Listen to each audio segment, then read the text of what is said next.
तो चैप्टर 10 में, ये 12th में हमारे पास होमोलॉगस सीरीज है एल्डिहाइड्स एंड कीटोन्स। मैंने आपको बताया था कि एल्डिहाइड्स जो हैं ये कैसे बनते हैं जब आप ऑक्सीडेशन करते हैं प्राइमरी एल्कोहल से। मिसाल के तौर पे आपके पास CH3, CH2, CH2OH है, प्रोपानॉल है। अब ये प्राइमरी एल्कोहल है। जब मैं इसकी ऑक्सीडेशन करूंगा तो ये पार्ट जो है अल्कोहल वाला, ये कन्वर्ट हो जाएगा इस पार्ट में, एल्डिहाइड में। सर और अगर आप ड्रॉ करें मुझे नजर नहीं आ रहा। ओके, तो ये जो हमारा अल्कोहल है ये कन्वर्ट हो जाएगा इस ग्रुप में। तो हमें एल्डिहाइड मिल जाएगा इसके साथ जब हम लोग उसको ऑक्सीडाइज करवाते हैं प्राइमरी अल्कोहल को। ये प्राइमरी अल्कोहल है। अच्छा, जो सेकेंडरी अल्कोहल है, प्राइमरी अल्कोहल फर्दर भी आपको मैंने बताया था, क्या प्राइमरी अल्कोहल है? ये प्राइमरी अल्कोहल है ना। और मैंने कौन आपको सी चीज? बताया था कि अच्छा प्राइमरी ये ठीक। अल्कोहल्स एल्डिहाइड के बाद भी ऑक्सीडाइज होते रहेंगे और ये कन्वर्ट हो जाएंगे CH3, CH2, C carboxylic acid. Carboxylic acid. तो ये बेसिक चीज थी जो आपने याद रखनी है। बात करते हैं हम लोग कीटोन्स की, या सेकेंडरी अल्कोहल से जो बन रहे हैं। ये हमारे पास बेटा एक सेकेंडरी अल्कोहल है,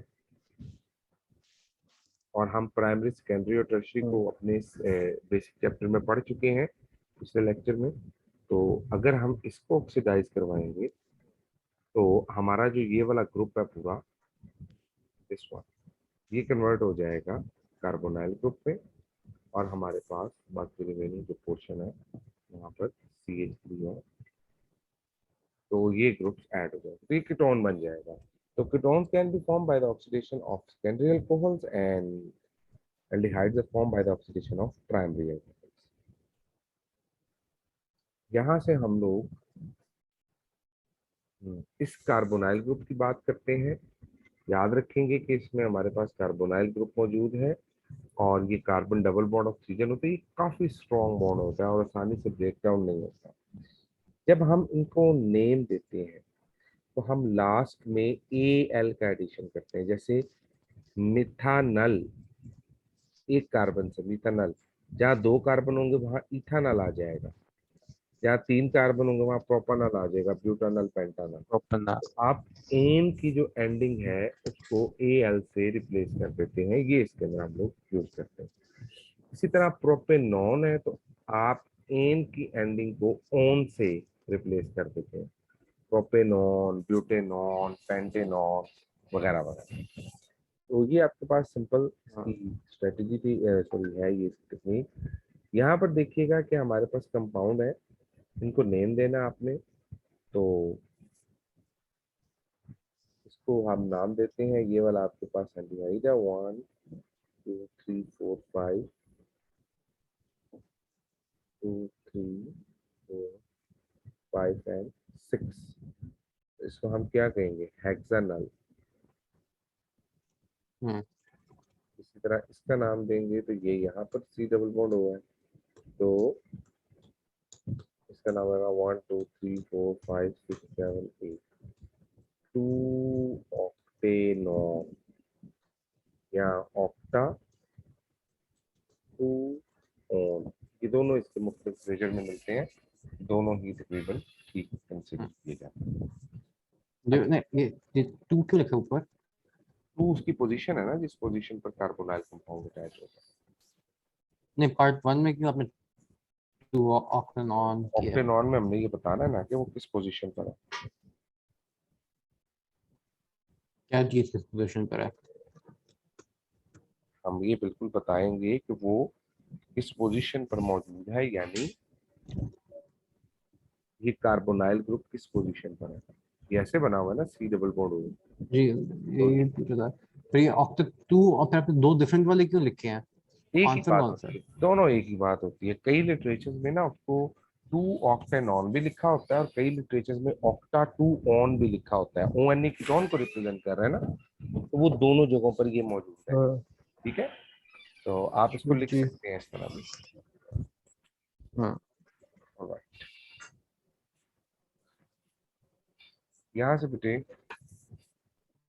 preparation of aldehydes and ketones की तरफ हम लोगों ने जाना है। इसकी प्रिपरेशन के लिए मैं आपको कुछ चीज़ें बता देता हूँ। अभी हमने जो पढ़ी थी ऑक्सीडेशन, हम वहीं से कंटिन्यू करते हैं। जैसे कि मैंने बताया था कि आपके पास जो प्राइमरी अल्कोहल्स हैं ये फर्दर ऑक्सीडाइज होते हैं और ये कार्बोक्सिलिक एसिड में कन्वर्ट हो जाते हैं। तो हमें क्या करना है, हमें इसकी ऑक्सीडेशन को रोकना है। इस स्टेप पे हमें रोक देना है इसकी ऑक्सीडेशन को, ताकि फर्दर ऑक्सीडाइज होके कार्बोक्सिलिक एसिड ना बने। इसके लिए हम क्या करते हैं, इसको क्या कर रहा हूँ मैं? हमें रोकना होगा ना ऑक्सीडेशन को। लेकिन कैसे रोकेंगे? हाँ वो मैं बताता हूँ, वो ये प्रोसीजर देखो जरा। आपके पास यहाँ पर जेंटल हीटिंग कर रहे होंगे और आप क्या करेंगे कि यहाँ पर वो सोल्यूशन ऐड करेंगे सारा। जैसे ही सरफेस के ऊपर रिएक्शन होगा आपके पास इथानल बनेगी। इथानॉल से क्या बनेगा, इथानल। हम्म। और ये जो एल्डिहाइड होगा ये जल्दी यहाँ पर वेपर्स बन जाएंगे। जो सी वो वेपर्स हम्म। बनेगा वो यहाँ से उड़ेगा और हम उसको इस जगह पर कंडेंस करके सेपरेट कर लेंगे। इसका मेथड ये होता है कि जैसे ही वो मूव हुए हैं, जैसे ही वेपर्स बने हैं, वैसे ही आपने उनको सेपरेट कर लिया, वैसे ही आपने उनको कंडेंस कर लिया। ठीक है, तो ये आपके पास इस तरीके से एल्डिहाइड्स बनाए जाते हैं। इन रिएक्शन को रोक दिया जाता है कि एल्डिहाइड से आगे वो प्रोसीड ना करें। हम्म। ओके, तो ये क्रोमेट आयन का जिक्र आ रहा है। ठीक है, ये आपको पता है कि पोटेशियम डाइक्रोमेट एक ऑक्सीडाइजिंग एजेंट है। ठीक है, और ये फिर लिखता है कि जब वो रिएक्शन कर जाता है तो वो ग्रीन कलर का कन्वर्ट हो जाता है। इसी तरह जो हम्म। सेकेंडरी अल्कोहल है उनको किया जाता है, लेकिन अल्कोहल को, सेकेंडरी अल्कोहल को हमें ऑक्सीडाइज करने की सॉरी रिएक्शन को रोकने की जरूरत नहीं पड़ती है। उसकी रीजन ये है कि they are resistant toward oxidation. जो कीटोन्स होते हैं वो जी। ऑक्सीडेशन नहीं करते। ठीक है, ये इसकी एक जनरल प्रॉपर्टी है अच्छा। जो आप याद रखेंगे।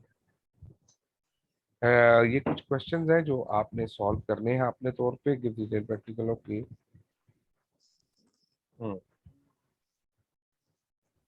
ये देखना उसने ब्यूटेन 2O लिखा हुआ है, उसने इसकी बता। सर पे जब कराएंगे फिर वो कोई एक नया यूएसबी लेकर आ सकते, कोई नया फाइल लेकर आ सकते हैं मैं आंसर्स बेटा आपको कर दूंगा इन अ वो। चैप्टर। जी जी मैं इसे कर, वो जब दिया था वो फिर वो क्लिक करते पे वो कुछ होता नहीं है। मैं बेटा कर दूंगा, डोंट वरी। अच्छा ये देखिए कि हमारे पास प्राइमरी अल्कोहल की ऑक्सीडेशन से बने थे एल्डिहाइड। तो जब एल्डिहाइड को रिड्यूस करवाएंगे तो दोबारा क्या बन जाएंगे, प्राइमरी अल्कोहल। प्राइम। और अगर सेकेंडरी अगर कीटोन्स को रिड्यूस करवाएंगे तो क्या बनेंगे। सेकेंडरी। अब वही चीज देखें सारी की सारी जो हम लोगों ने डिस्कस की थी, कि अगर मैं इसी रिएक्शन को रिवर्स करना चाहता हूँ तो what I should need to do here, मैं इसकी रिडक्शन करवा दूंगा। और अगर इसकी भी रिडक्शन करवा दूं तो मेरे पास अल्कोहल्स बन जाएंगे। So this is one of the method by which we can produce secondary and primary alcohols from aldehydes and ketones.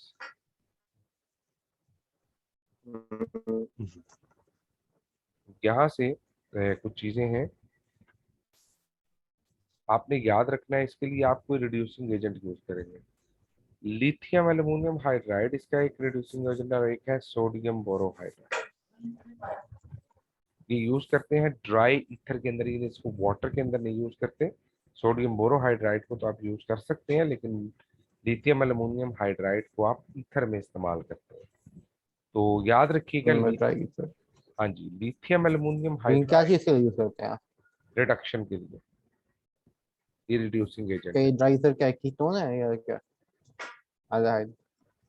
क्या, ये डाई ड्राई सर को क्यों रिड्यूस ड्राई कर ईथर रहा है? एक्चुअली सॉल्वेंट है। ड्राई ईथर खुद नहीं ना रिएक्शन करता, अगर वाटर में डालेंगे तो वो वाटर के साथ रिएक्ट कर जाएगा lithium aluminium hydride.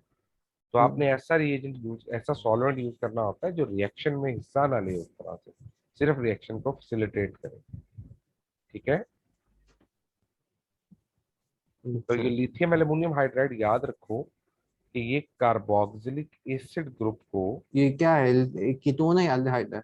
Lithium aluminium hydride एक रिएजेंट है, ना ये एल्डिहाइड है ना ये कीटोन है। लेकिन आपके लेकिन पास फिर रिडक्शन क्यों हो रहा है यहाँ पर? ये तो कार्बोक्सिलिक एसिड है ना, एडिशन ऑफ हाइड्रोजन करवाना है ना जो रिडक्शन का मतलब है। तो लिथियम एल्यूमिनियम हाइड्राइड एक ऐसा है, कार्बोक्सिलिक एसिड कैसे, कार्बन तो नहीं है लेकिन। कार्बोक्सिलिक एसिड के अंदर आपके पास एल्डिहाइड से कार्बोक्सिलिक एसिड ही बनते हैं ना। हम्म। कह रहा है कि अगर कार्बोक्सिलिक एसिड बनाओ उसको भी कन्वर्ट कर देगा अल्कोहल में। इतना स्ट्रॉन्ग रिड्यूसिंग एजेंट है लिथियम एल्यूमिनियम हाइड्राइड कि वो इस ऑक्सीजन को रिमूव करवा करवा के जो आपका कार्बोक्सिलिक एसिड ग्रुप है उसको कहाँ तक ले जाता है, अल्कोहल तक ले जाता है। ठीक है, एल्डिहाइड्स कर देता है। हाँ जी, एल्डिहाइड या कार्बोक्सिलिक एसिड को। और जो आपका सोडियम बोरोहाइड्राइड है, सोडियम बोरोहाइड्राइड सिर्फ और सिर्फ कार्बोनाइल कंपाउंड को कन्वर्ट करता है जिसमें एल्डिहाइड या कीटोन आते हैं। सोडियम बोरोहाइड्राइड कार्बोक्सिलिक एसिड के साथ कोई खास किस्म का रिएक्शन नहीं करता, खास किस्म की रिडक्शन परफॉर्म नहीं करता। ठीक है,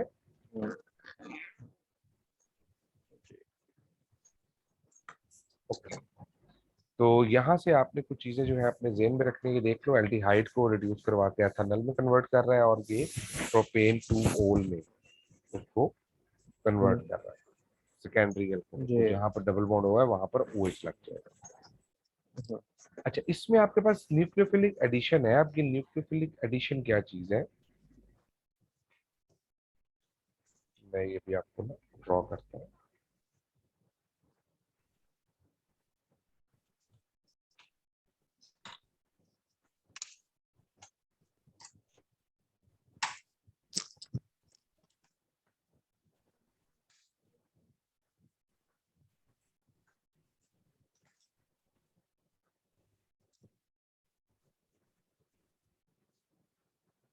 असल में आप जब कार्बोनाइल कंपाउंड को स्टडी करते हैं तो बड़ी बेसिक बात यह है कि जो कार्बोनाइल ग्रुप है इसमें जो कार्बन है ये पार्शियल पॉजिटिव होता है और ऑक्सीजन पार्शियल नेगेटिव होता है। अब इसके नेगेटिव और पॉजिटिव पार्ट के ऊपर आप अटैक करवा सकते हैं किसी भी इलेक्ट्रोफाइल का जो इसके पॉजिटिव पार्ट के ऊपर है। जैसे मिसाल के तौर पे मैं बात करता हूँ, मेरे पास है हाइड्रोजन साइनाइड और इसको मैं मिला देता हूँ NaOH के साथ। नतीजे में मुझे मिलेगा सोडियम साइनाइड और H2O। ये सोडियम साइनाइड जो आपके पास बनेगा ये साइनाइड नेगेटिव आयन, ये नेगेटिव आयन बेटा इस कार्बन पे अटैक करेगा और ये इलेक्ट्रॉन आगे चला जाएगा, जिसकी वजह से आपके पास कुछ इस तरह का रिएक्शन हो जाएगा कि साइनाइड ग्रुप जो है वो अटैच कर जाएगा इस कार्बन के साथ और ये ऑक्सीजन नेगेटिव हो जाएगा और इसके साथ डेफिनेटली सोडियम था तो यहाँ लग जाएगा सोडियम। अब ये फर्दर पड़े हुए एक और हाइड्रोजन साइनाइड के मॉलिक्यूल में से यहाँ से ये नेगेटिव चार्ज जो है ये अटैक करेगा और एक इलेक्ट्रॉन यहाँ से गेन करेगा। ये इलेक्ट्रॉन आगे की तरफ शिफ्ट हो जाएगा। तो अब हमारे पास इसके नतीजे में क्या चीज बनेगी बेटा, हमारे पास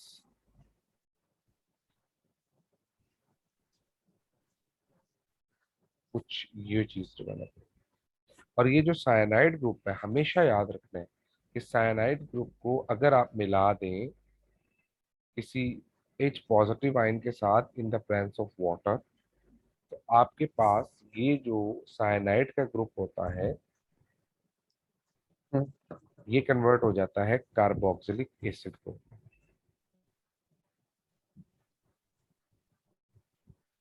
अगर उसको कैलोरीज मिक्स करते हैं, सॉरी, क्या चीज साइनाइड को क्या चीज से रिएक्ट किया?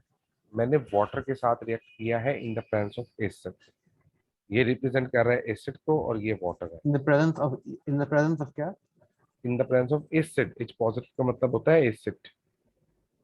अच्छा। तो एसिड की मौजूदगी में वो इस ग्रुप को जो साइनाइड ग्रुप है उसको कार्बोक्सिलिक एसिड ग्रुप में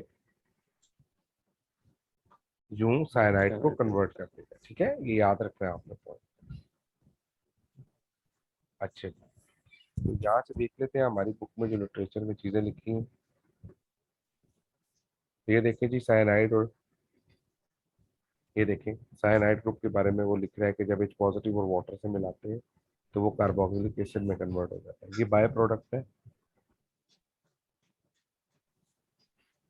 जो इसके नतीजे में बच रहा है। फिर ये देखें जब आप इसकी रिडक्शन करवाते हैं, अगर आप इस ग्रुप की डायरेक्ट रिडक्शन करवाएंगे ना CN ग्रुप की, तो ये अमाइन ग्रुप में कन्वर्ट हो जाएगा।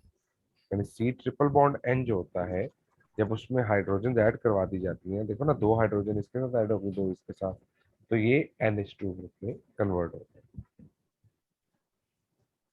क्या कन्वर्ट होगा? इसमें NH2 यानी अमाइन ग्रुप में कन्वर्ट हो जाएगा। ठीक है। हम्म। अच्छा जी, मैकेनिज्म है ये, मैंने आपको मैकेनिज्म बताया अभी भी कि ये इधर अटैक करेगा पार्शियल पॉजिटिव कार्बन पे, ऑक्सीजन के पास इलेक्ट्रॉन आगे की तरफ चले जाएंगे और फिर ये फर्दर रिएक्शन करता जाएगा। इसमें बेटा एक बड़ा जरूरी जो रिएक्शन है ना, वो ये है, टेस्ट है ये 2,4 डाई नाइट्रोफिनाइल हाइड्राजीन टेस्ट।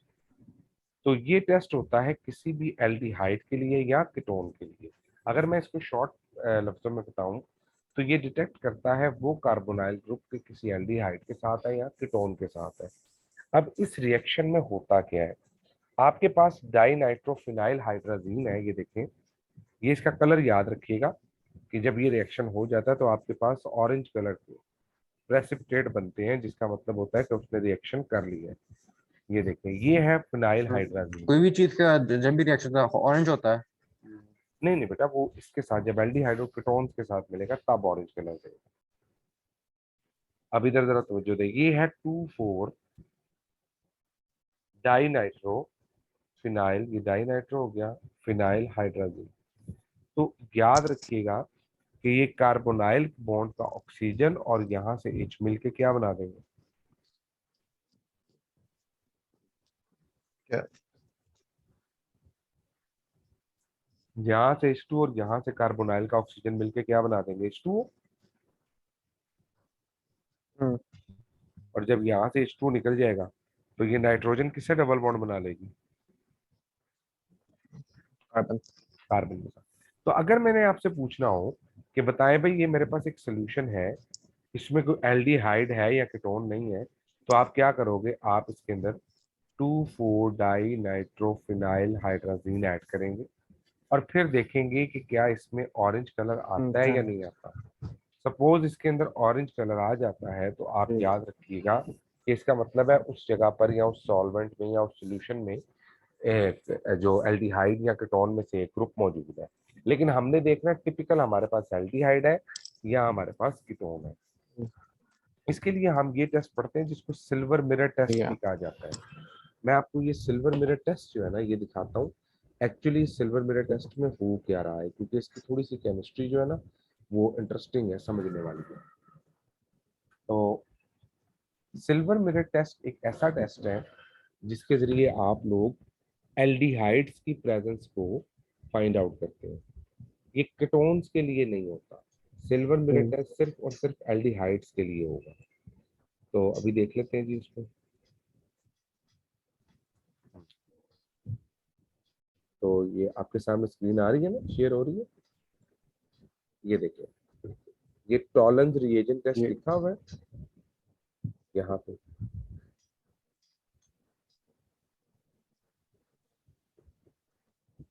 ठीक है, ये सिल्वर मिरर टेस्ट ये आपको नजर आ रहा है बेटा। ठीक है जी। जी जी अब ठीक है। इसमें क्या हो रहा है कि आपके पास सिल्वर नाइट्रेट को लिया जा रहा है और उसको ऐड किया जा रहा है अमोनियम हाइड्रोक्साइड में। जब अमोनियम हाइड्रोक्साइड और सिल्वर नाइट्रेट को मिलाते हैं तो एक कम्प्लेक्स मिक्सचर बनता है, अमोनिकल सिल्वर हाइड्रोक्साइड। और ये जो रिएक्शन है ये इस एल्डिहाइड के साथ होता है और आपके पास सिल्वर जो है वो सॉलिड फॉर्म में लैदा होता है। आपके घरों में जो शीशा है ना जिसमें आप अपना रिफ्लेक्शन देखते हैं, उसमें भी इसी तरह का रिएक्शन करवाया जाता है और उसके पीछे सिल्वर को डिपॉजिट करवाते हैं जिसमें हम अपना रिफ्लेक्शन देखते हैं। उसके अंदर भी यही तरीकेकार होता है कि शीशे को जिसके पीछे आपने सिल्वर को डिपॉजिट करवाना है, आप पहले उस शीशे को एक ऐसे बर्तन टाइप चीज में डाल लेंगे, जैसे ये चीज है ना, समझ लो कि ऐसे उसके अंदर आपने ये शीशा रखा हुआ है। तो आप इसके अंदर पहले वो सोल्यूशन डाल देंगे जिसमें एल्डिहाइड मौजूद है सारा, और वो सोल्यूशन क्या करेगा, सारा इसको कवर कर लेगा ऐसे। ठीक है। उसके बाद आप क्या करेंगे, उसके बाद आप इसके अंदर वो ऐड कर देंगे सिल्वर नाइट्रेट और हीट करेंगे। जब आप हीट करेंगे तो शीशे की बैक साइड पे वो सारे के सारे चिपक जाएंगे। तो जब वो शीशे की बैक साइड पे लग जाएंगे तो आपके ठीक पास है। वो एक आईने की शक्ल अख्तियार कर लेगा। ठीक है, और ये उसका रिएक्शन था जो मैंने आपको दिखाया। और यहाँ देखें, ये सिल्वर सा कलर नजर आ रहा है आपको, ये बॉर्डर देखो, जी। तो ये जो सिल्वरी लुक आ रही है ये एक्चुअली उसी सिल्वर मिरर की लुक है। अच्छा जी, testing for with Fehling solution. अच्छा। फैलिंग सोल्यूशन भी किसके दरमियान फर्क वाज़ह करता है? फैलिंग सोल्यूशन भी बताता है कि आपके पास एल्डिहाइड्स हैं, कीटोन्स हैं या क्या है। तो ये आपने अपने जेहन में रखना है कि जब हम फैलिंग सोल्यूशन को पढ़ते हैं तो उसके अंदर भी हम लोग इसी चीज को मद्देनजर रखते हैं। अब जो फैलिंग सोल्यूशन टेस्ट है इसके अंदर भी एल्डिहाइड्स और के बारे में पता किया जाता है।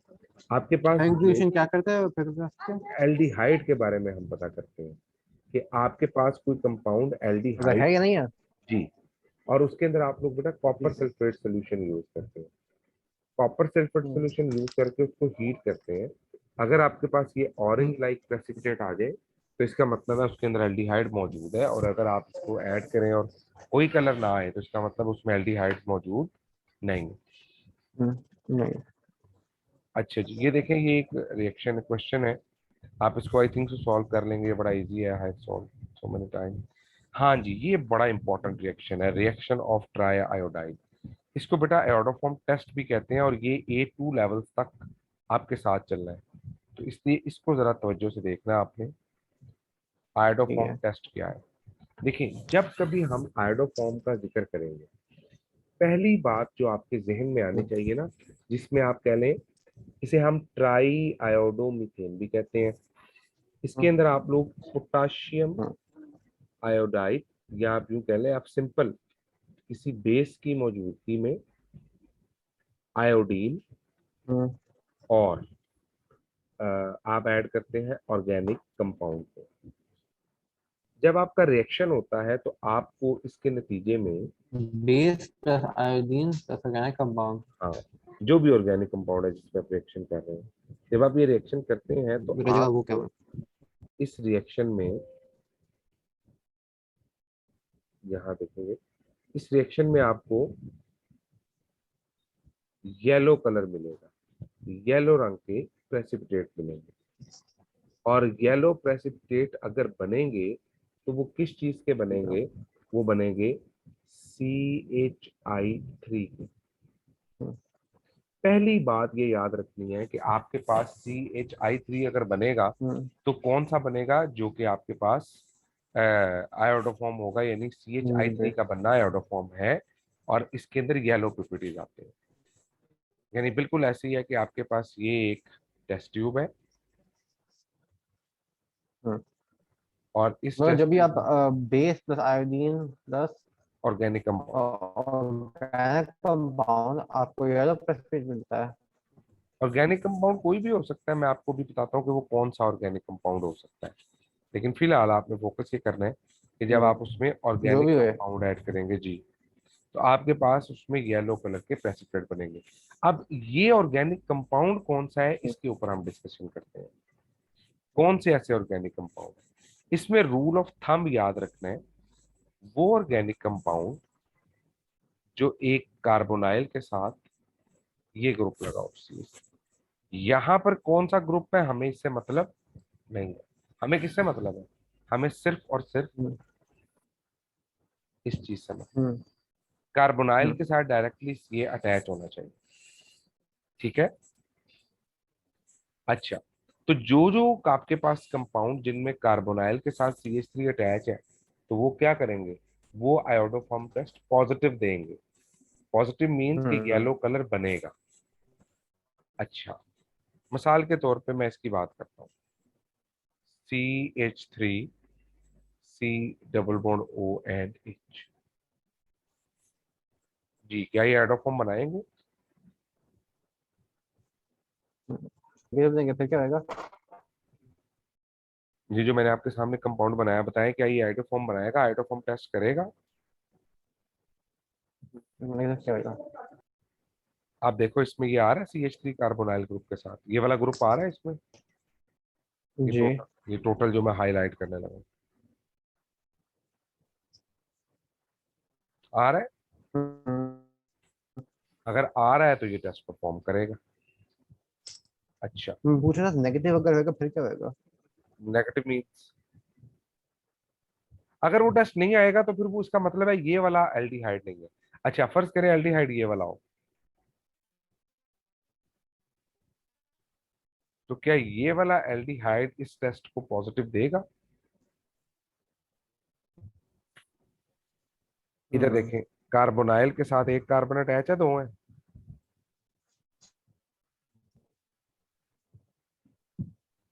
बताओ बेटा कार्बोनाइल के साथ कितनी अटैच है कार्बन? नहीं,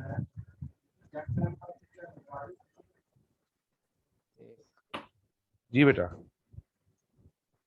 ये टेस्ट देगा कि नहीं देगा? सर वो सेपरेट है। हाँ जी। सर आपको आवाज नहीं आ रही क्या मेरी? कट रही है, आप बताएं क्या कह रहे हैं। तो सर, जी जी। सर आपको मेरी आवाज आ रही है बेटा अभी? आपकी आवाज आ रही है, हल्की आ रही है, कट कट के आ रही है। ये वाला रिएक्शन ये सर मैंने टेस्ट। आपसे ये पूछना था, अगर नेगेटिव होएगा फिर क्या होएगा? फिर इसका मतलब है वो ये नहीं है, कोई और कंपाउंड है, मिसाल के तौर पे। सर मैं पूछ रहा हूँ, अगर नेगेटिव, जी अगर सिर्फ, नेगेटिव होएगा फिर जी क्या जी मैं होएगा वही फिर? बता रहा हूँ बेटा। सिर्फ एक एल्डिहाइड है जो कि आयोडोफॉर्म टेस्ट पॉजिटिव देता है, और वो है एसिटल्डिहाइड। इसके अलावा कोई भी दुनिया का एल्डिहाइड होगा ना, तो वो आयोडोफॉर्म टेस्ट कभी पॉजिटिव नहीं देगा। तो अगर आपने डिफरेंस करना हो between aldehydes and ethyl, sorry hmm. Between acetaldehyde and other ठीक एल्डिहाइड, है। तो आप इस टेस्ट को इस्तेमाल कर सकते हैं। ठीक है। ठीक है। ये तो इसमें एक पॉइंट आ गया। दूसरा पॉइंट, आपके पास कौन से कीटोन्स होंगे जो ये टेस्ट देंगे? बेटा इसमें हमें मेन फंक्शन, जो हमारा मेन फोकस जिस ग्रुप पे है ना, वो ये वाला ग्रुप है, CH3। यहाँ क्या लगा हुआ है हमें उससे मतलब नहीं है। अब अगर यहाँ पर R लगा हुआ है, कीटोन लगा हुआ है, तो याद रखना ये भी एंड पे क्लीव हम्म। करेगा, और ये किस में कन्वर्ट हो जाएगा? CHI3। तो दुनिया हम्म। के जितने मिथाइल कीटोन्स हैं वो सारे के सारे क्या करते हैं, रिएक्शन करते हैं किसके साथ? मिथाइल कीटोन्स जो है, जिनमें एक तरफ मिथाइल ग्रुप लगा होता है, वो रिएक्शन करेंगे हम्म। हमेशा आयोडोफॉर्म के साथ, और वो येलो कलर के पिप्टीज ठीक बनाएगा। है। अच्छा तीसरी चीज जो इसमें आती है ना, वो होते हैं बेटा अल्कोहल। अल्कोहल में याद रखें, ठीक है। जो ये अल्कोहल है ना, CH3 CH2OH, जब भी मैं इसको आयोडोफॉर्म में ऐड हम्म। करता हूँ ना, ये सबसे पहले ऑक्सीडाइज हो जाती है, और ये ऑक्सीडाइज होने के बाद किसमें कन्वर्ट हो जाती है? CH3COOH। ठीक है। तो ये पॉइंट आप अपने जहन में रखेंगे कि ये आपके पास इस फॉर्म में बन जाता है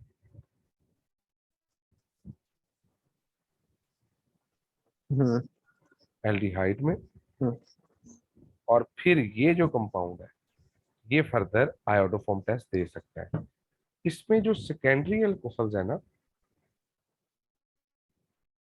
वो टेस्ट देते हैं जो दूसरे कार्बन पे लगा होता है। ये देखें, CH3CH, ये जो नीचे आपने थ्री बनाई है। ये वाला।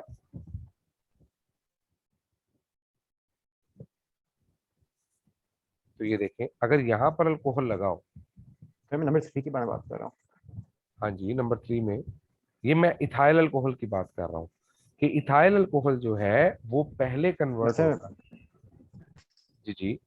प्राइमरी हम्म। अल्कोहल, सिर्फ एक प्राइमरी अल्कोहल है जो रिएक्शन करता है, ओनली वन प्राइमरी अल्कोहल। और उससे पहले वो तो एक कीटोन बना है। जो सेकेंडरी अल्कोहल है वो कीटोन में जाएगा, और कौन सा कीटोन? अगर वो मिथाइल कीटोन बना तो वो आयोडोफॉर्म टेस्ट देगा, अगर वो मिथाइल कीटोन ना बना तो वो आयोडोफॉर्म टेस्ट नहीं देगा। ठीक है बेटा। तो यहां मैं समरी लिख देता हूं इन रिएक्शंस की।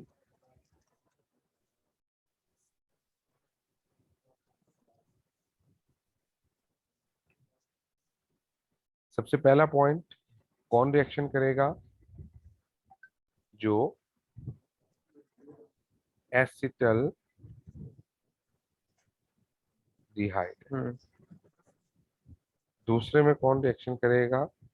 आपके पास सारे के सारे मिथाइल कीटोन्स। तीसरे में कौन रिएक्शन करेगा? या वो कोई प्राइमरी अल्कोहल होगा, और प्राइमरी अल्कोहल में सिर्फ एक अल्कोहल आएगा, and that is methyl alcohol.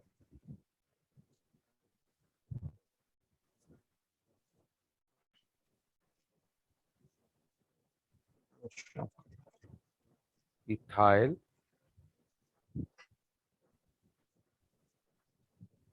और चौथे पे कौन आएंगे?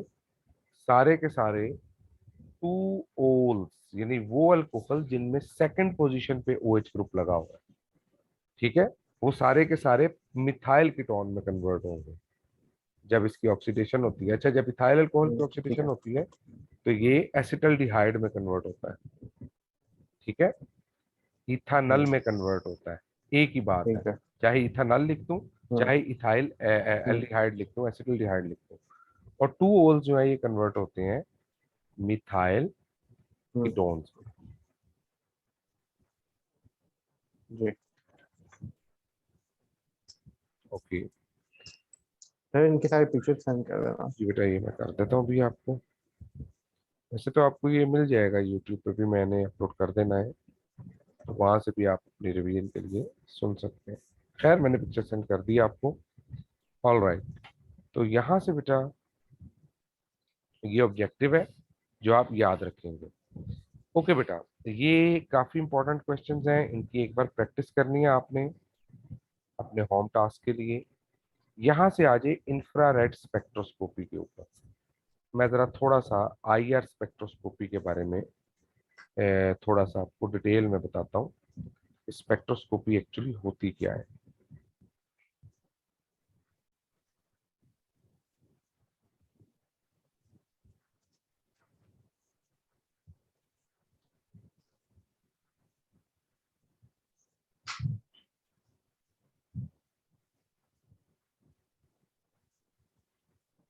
ले बेटा, तो सबसे पहली चीज हम डिस्कस करते हैं, और वो है हमारे पास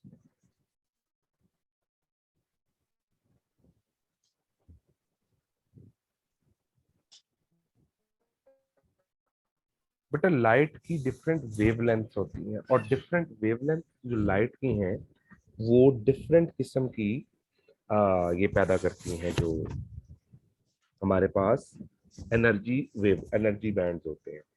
अब याद रखें कि जब हम स्पेक्ट्रोस्कोपी के बारे में पढ़ते हैं तो एक स्पेक्ट्रोस्कोपी होती है जिसको हम कहते हैं इलेक्ट्रॉनिक ट्रांजिशन। ठीक है। इलेक्ट्रॉनिक ट्रांजिशन में क्या होता है कि फर्ज करें ये न्यूक्लियस है, ये पहला शेल है, ये दूसरा शेल है, ये तीसरा शेल है, इसी तरह ये चौथा सर, शेल है, वगैरह वगैरह। सर आप अगर कुछ ड्रॉ करें नजर नहीं आ रहा। जी बेटा, जस्ट तो ये देखिए हमारे पास जी first second third fourth shell है। ये इलेक्ट्रॉन इन शेल्स में मौजूद है। अब फर्ज करें कि मैं इलेक्ट्रॉनिक ट्रांजिशन की बात करता हूं, तो मैं क्या करूंगा, मैं बहुत हाई एनर्जी, बहुत ज्यादा हाई एनर्जी जब इस इलेक्ट्रॉन को प्रोवाइड करूंगा, तो ये इलेक्ट्रॉन ग्राउंड स्टेट से निकलकर ऊपर वाली कहीं पे चला जाए, ऊपर वाले ऑर्बिट पे चला जाए। अच्छा, जब ये इलेक्ट्रॉन दोबारा नीचे आएगा अपनी पोजीशन पर, तो ये अपने अंदर से एनर्जी एमिट करेगा। तो हम इस निकलने वाली एनर्जी से अंदाजा कर सकते हैं कि वो कौन सा एटम है, क्योंकि हर एटम की अपनी स्पेसिफिक एनर्जी होती है। ठीक है, ये है इलेक्ट्रॉनिक ट्रांजिशन। इसके बाद आती है हमारे पास, इलेक्ट्रॉनिक ट्रांजिशन के बाद आती है वाइब्रेटरी मोशंस। मैंने इलेक्ट्रॉन के ऊपर एनर्जी फॉल करवाई, इलेक्ट्रॉन उस ऑर्बिट से बाहर नहीं निकला। ये न्यूक्लियस है, क्या?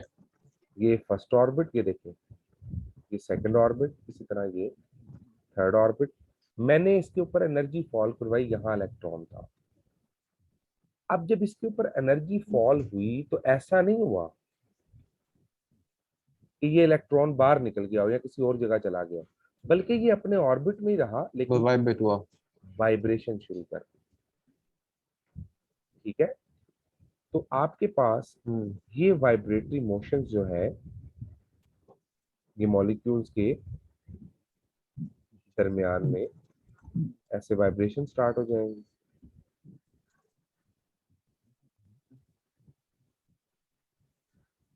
तो वो क्या वो स्ट्रेच होंगे। पोजीशन में ही रहेंगे, मतलब वो मूव अराउंड नहीं करेंगे कहीं? मतलब वो रहेगा वहीं पे, पूरे का पूरा मॉलिक्यूल। यहाँ पर हम सिर्फ एक इलेक्ट्रॉन की बात नहीं करते, हम पूरे के पूरे मॉलिक्यूल की बात। Vibrate about its position. हाँ जी, पूरे का पूरा मॉलिक्यूल वाइब्रेट करना स्टार्ट कर देते हैं। ठीक हो गया। इसको हम कहते हैं कि आपके पास वाइब्रेटरी मोशन हो रही है।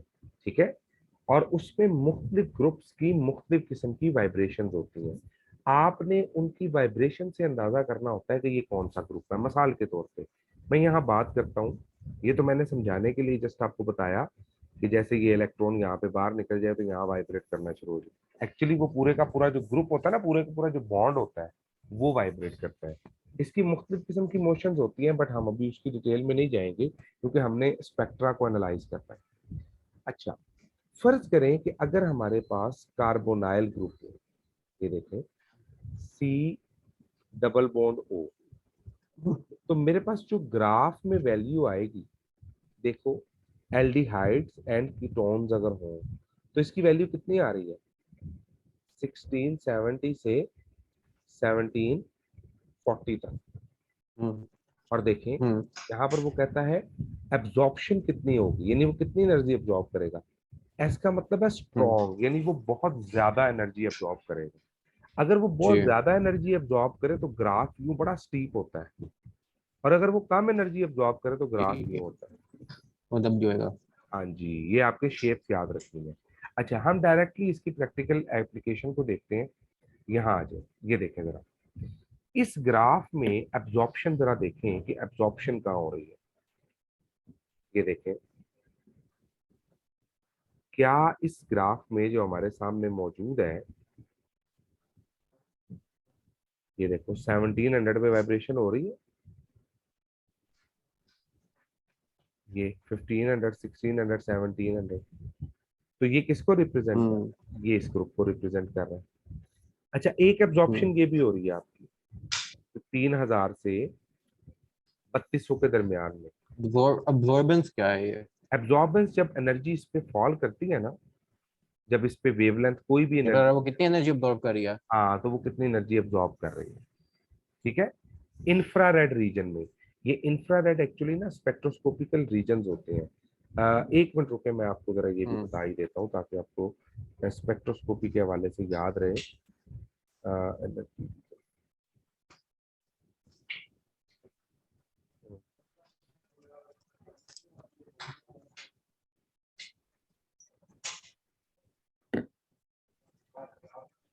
बस एक आधा मिनट मजीद चाहिए।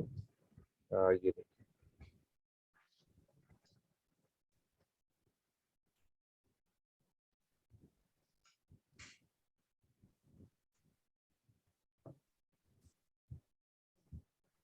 जी बेटे आप इधर देख रहे हैं, जी। अब आप जरा तवज्जो दें कि ये आपके पास मुख्तलिफ एनर्जी के रीजन्स गिवन है। तो आप देखो कि सबसे छोटे हैं गैमा रेज, बहुत कम एनर्जी है, सॉरी बहुत हाई एनर्जी है। हम्म। इस तरह आप हम्म। यहाँ पर आते आते आते आते ये हम्म। इंफ्रारेड है। ठीक है, जिसे आईआर कहते हैं। हम्म। जैसे एक हम्म। नीडल पॉइंट में से गुजरती है ना, तो इसकी एनर्जी की रेंज ये है। हम्म। ये बहुत ज्यादा हाई एनर्जी तो नहीं जी। है वैसे, लेकिन जब आप इस एनर्जी की लाइट किसी हम्म। भी एटम्स या मॉलिक्यूल या ग्रुप ऑफ एटम्स पे फेंकते हैं ना, तो वो एब्जॉर्प्शन करता है। और वो कितनी एनर्जी एब्जॉर्ब करेगा ये डिपेंड करेगा उसके पास कौन सा ग्रुप है। ठीक है, सही है। अच्छा, चलिए तो यहाँ देखेंगे जरा, इंफ्रारेड स्पेक्ट्रोस्कोपी में ये टेबल है। टेबल में हमने एक चीज देख ली कि अगर आपके पास एब्जॉर्प्शन आ रही है 3200 से 3600 तक, तो ये आपके पास अल्कोहल है। और अगर 2500 से 3000 के दरमियान में आ रही है तो ये कौन सा OH ग्रुप है? ये कार्बोक्सिलिक एसिड वाला OH ग्रुप है। ठीक है, अगर सिंपल अल्कोहल है उसकी वैल्यू और है। ठीक है, मतलब अगर ज्यादा है वो अल्कोहल है, और अगर कम है वो कार्बोक्सिलिक एसिड ये है। आपने यहाँ से टेबल में से कंफर्म कर लेनी है। अब देखें, यहाँ पर ये वाली वैल्यू आ रही है, ये देखो यहाँ से स्टार्ट हो रही है तकरीबन तो 2500 के राउंड अबाउट, और ये 3200 तक जा रही है। ये कौन सी एनर्जी थी भला? ये थी उसकी, क्या कहें यार, उस OH की जो कि कार्बोनाइल ग्रुप के साथ अटैच है। कार्बोनाइल की पीक आ रही है, OH की यहाँ पे एब्जॉर्प्शन आ रही है। तो ये देखो नीचे उसने मेंशन किया हुआ है कि ये किसका स्पेक्ट्रम है। ठीक है, अच्छा यहाँ देखिए जरा, इस स्पेक्ट्रम को देखिए, क्या यहाँ पर 1700 की कोई पीक आ रही है इस रीजन में? कोई भी पीक नहीं है। जी क्या इसमें 1700 की कोई पीक आ रही है एब्जॉर्प्शन की? नहीं इसका मतलब इसके अंदर नहीं। कार्बोनाइल ग्रुप मौजूद नहीं है। अच्छा ये देखो, ये पीक कहाँ से स्टार्ट हो रही है? ये शुरू हो रही है तकरीबन 2900 से, और कहाँ तक जा रही है? 3500 तक। तो आप इधर टेबल में आए और देखें 3500 तक कौन सी पीक जा रही होती है अल्कोहल की? ये देख रहे हैं? तो जी ये आपके पास क्या है? ये एक्चुअली आपके पास इथाइल अल्कोहल है। तो IR स्पेक्ट्रोस्कोपी से आप लोग फंक्शनल ग्रुप को एनालाइज करते हैं। बस टेबल को देखते हैं ताकि हमें पता चल हाँ जाए। जी, अच्छा चलें ये क्वेश्चन सॉल्व करें, इससे आपको काफी चीजें क्लियर हो जाएंगी। अच्छा ये आपको दो ग्राफ दिए हुए हैं, और अब कहा गया कि बताएं इसमें से ब्यूटानॉल ब्यूटेन टू ऑल कौन सा है और ब्यूटेनॉन कौन सा है, यानी इनमें से कौन सा ब्यूटेनॉन है हम्म, और कौन सा हम्म, ब्यूटेन टू ऑल है। ये कौन सा ब्यूटा ब्यूटा ब्यूटा वन है और कौन सा? ब्यूटेनॉन और ब्यूटेन टू ऑल।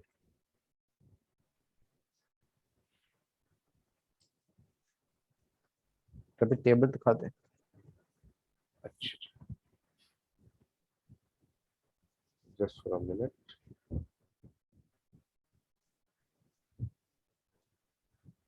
ये देखो,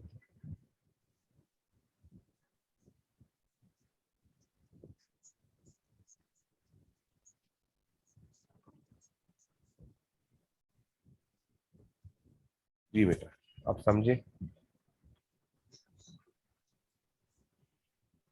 ओके सर।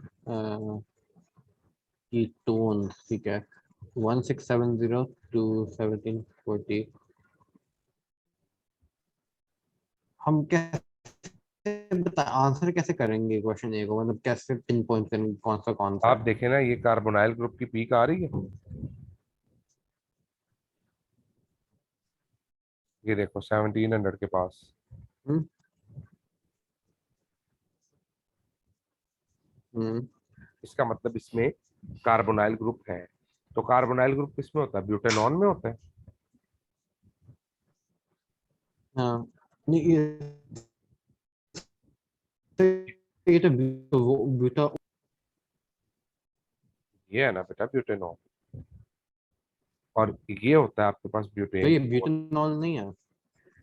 ब्यूटेनॉन सॉरी बेटा, ये है हम्म ब्यूटेन टू ओल, वो ये है। हम्म हम्म अब ये ब्यूटेन टू ओल है। टेबल में किधर ये लिखा है? कहाँ? आपने पीक से ग्राफ से अंदाजा करना होता है ना। ये आपको कैसे पता चला? मुझे इस तरह पता लेकिन चला। आपको कोई ग्राफ तो नहीं मिला, फिर आपने गेस किया फिर नहीं कैसे? नहीं, ग्राफ तो बेटा लिखा हुआ है ना, देखें ग्राफ मौजूद, ये ग्राफ गिवन होगा आपको, ग्राफ भी गिवन होगा और ये कंपाउंड भी गिवन होंगे, सिर्फ हाँ बताना ग्राफ होगा। तो गिवन है, लेकिन फिर गेस कैसे करें? टेबल टेबल भी गिवन वैल्यू, होगा, टेबल भी टेबल देंगे। होगी एग्जाम में या होएगी, नहीं? बिल्कुल होएगी, होगी तो आप करेंगे ना। तो आप फिर यहाँ से अंदाजा करें, देखें ये 1700 की पीक आ रही है, तो आपने अंदाजा कर लिया कि ये कौन सा ग्रुप है, कार्बोनाइल के ऊपर। और यहाँ आपने ये देखा कि ब्यूटानोन है। हाँ जी, तो अगर ये नहीं है तो ये ब्यूटानॉन हो गया जिसमें कार्बोनाइल आ रहा है। और ये वाली जो लेकिन पीक, आंसर कैसे करेंगे ऐसे? आप बता देंगे कि इसमें से कौन सा ब्यूटेनॉन है। ये वाला ब्यूटे है, ये ए वाला अच्छा ब्यूटे, ठीक है। ठीक है, ए वाला अच्छा ठीक ब्यूटेनॉन है, है। पहले ए तो ए ब्यूटानोन का है। हाँ जी, और बी वाला किसका है? डेफिनेटली वो ब्यूटेन टू हम बस होगा। पीक्स को देखते हैं। हाँ जी, जी बेटा, बस पीक्स को देखते हैं। हमने पीक्स को देखना है सिर्फ और वो वैल्यू निकालनी। सर मैं कह रहा हूँ जी। ठीक है बेटा। अब रीजनिंग क्या देंगे?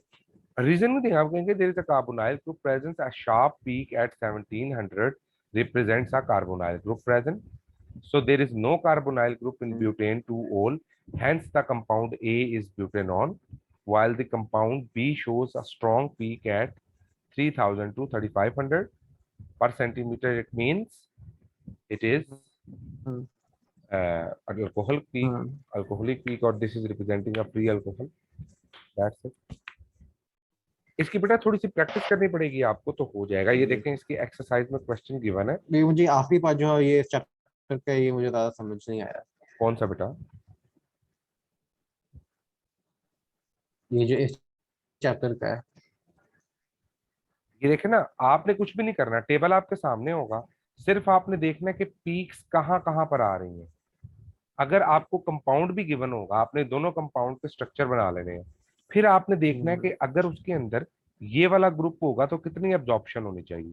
हम्म, आप टेबल में कंसल्ट करके देखो, यहाँ पर कोई पीक आती है उस एब्जॉर्प्शन की। अगर उस एब्जॉर्प्शन की पीक आ रही है तो समझ लो कि उसके अंदर वो चीज मौजूद है। That's it. ये बहुत ये- आसान है, ये आपने याद नहीं करना, सिर्फ टेबल देख के आपने अंदाजा करना है। हम्म। समझ आ गई? अब्जॉर्प्शन अब्जॉर्प्शन भी ठीक है। ये एब्जॉर्प्शन आपको दी होगी। एब्जॉर्प्शन का मतलब है कि जब उस पर लाइट एनर्जी फॉल करेगी तो वो मॉलिक्यूल उस एनर्जी को गेन करेगा और वाइब्रेट करना शुरू हो जाएगा। ठीक है बेटा, चलें इसके एंड ऑफ चैप्टर क्वेश्चन करें। यहाँ से ऑर्गेनिक खत्म हो गई, हम इंशाल्लाह नेक्स्ट लेक्चर में अपने टॉपिकल स्टार्ट करेंगे। ठीक है बेटे,